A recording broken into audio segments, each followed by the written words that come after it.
But we end today's show looking at U.S. policy toward Cuba, as high-level U.S. and Cuban officials met Wednesday to discuss migration from Cuba. This comes after the U.S. Embassy in Havana started to process immigrant visas in January for the first time since 2017.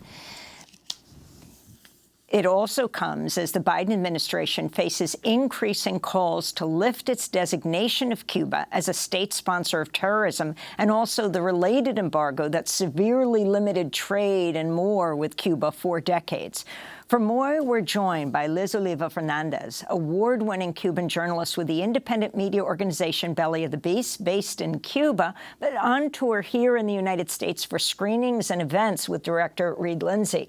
They're starting to work on a new documentary looking into the economic and political interests driving Cuba policy under President Biden. Welcome to Democracy Now! It's great to have you with us, Liz.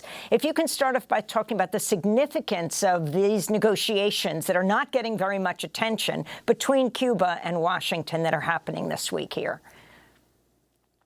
Well, first, thank you, Amy, for having me in this program.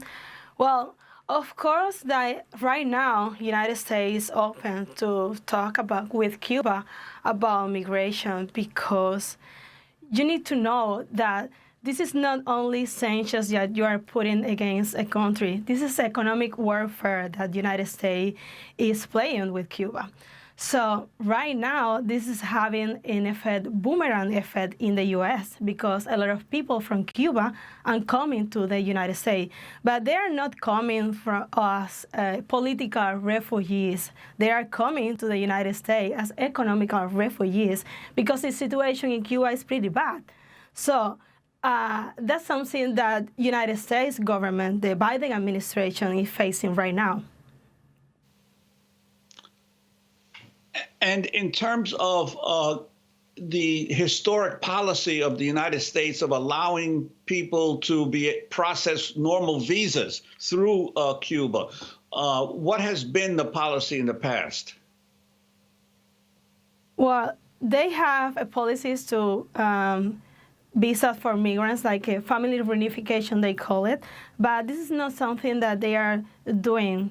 They have to process like 20,000 migration visas a year, and they never did that. They never backed that numbers. They never followed that numbers, because the politics is trying to get the people in the United States, but they know about a normal, a regular process, because when you have this kind of law, like adjustment law, they are giving privilege to Cuba in order to come to the United States as refugees.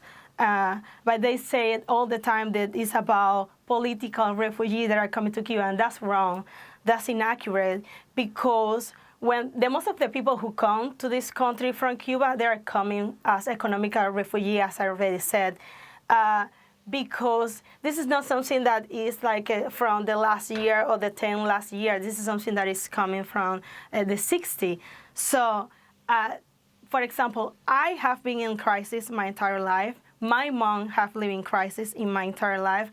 The biggest cause of this crisis is the sanctions that the United States put in against Cuba, is weighing against my country. That's the result. That's the consequence. So maybe instead of talking about migration, I'd rather that the United States and my government have conversations about what is causing this migration, what is causing this wave, the huge wave in the last year with migration. The cause is the sanctions. So maybe in the future, the United States government and by the administration have the will to talk about the real cause of these migrations. And I wanted to ask you, as a journalist, you interviewed Elian Gonzalez, the Cuban national who was at the center of an international custody battle as a child back in 1999. That's a quarter century ago. I remember going to Miami, covering the protests of the Cuban exile community there, insisting that Elian stay here in the United States, but the Clinton administration returned him to Cuba, and he became a member of the Cuban Assembly. Could you talk about of the National Assembly? Could you talk about your interview with him? Yeah, of course. I have the privilege to have this interview with Elian Gonzalez. He's pretty glad to have a life in Cuba. Now he's playing like a biggest role because he's really political active, because he recently formed part of the Cuban Assembly. So he's really open to trying to do help from his seat in the National Assembly in Cuba to try to get to the point to the Obama normalization normalizations between Cuba and the United States. He is willing to try to get a better relationship between two countries because he really believes that there is a better future for us, a future when people from the United States can have like normalized relationships. Liz Oliva Fernández, we don't have much time, but I wanted to ask you about this designation by the U.S. government of Cuba as a state sponsor of terrorism and the effect that that has, especially as Biden was vice president under Obama, who normalized relations before Trump took that back.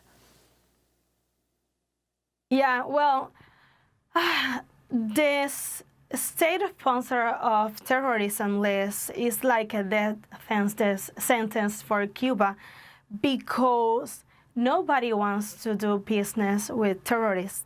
So Cuba is not allowed to get credit, to get like people coming to my country to investment because nobody wants to be related with it. A country that is called like a terrorist. And this is, for me, is really cynical and really hypocritical because Cuba is not only open to the terrorists, there's no only no financing terrorist attacks or acts around the world.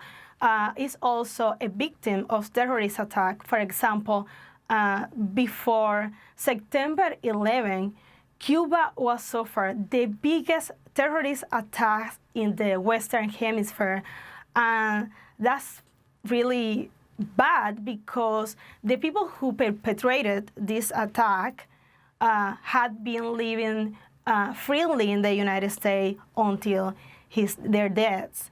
Cuba doesn't have its own terrorist list, a sponsored state of terrorism, but if we have this privilege that the United States has, like you are a terrorist and you are a terrorist, if Cuba had that kind of privilege, we can make like the United States the first name in that list.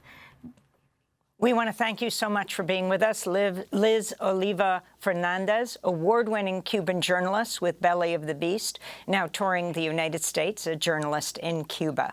That does it for our show. Democracy Now! Is currently accepting applications for a digital fellow. Learn more and apply at democracynow.org. Democracy Now! Produced with Renee Fels, Mike Burke, Dina Guzder, Messiah Rhodes, Nermeen Sheikh, Maria Tarasena, Tammy Warren, Tarina Nadura, Sam Alkoff, Tay Marie Astudillo, John Hamilton. I'm Amy Goodman with Juan Gonzalez.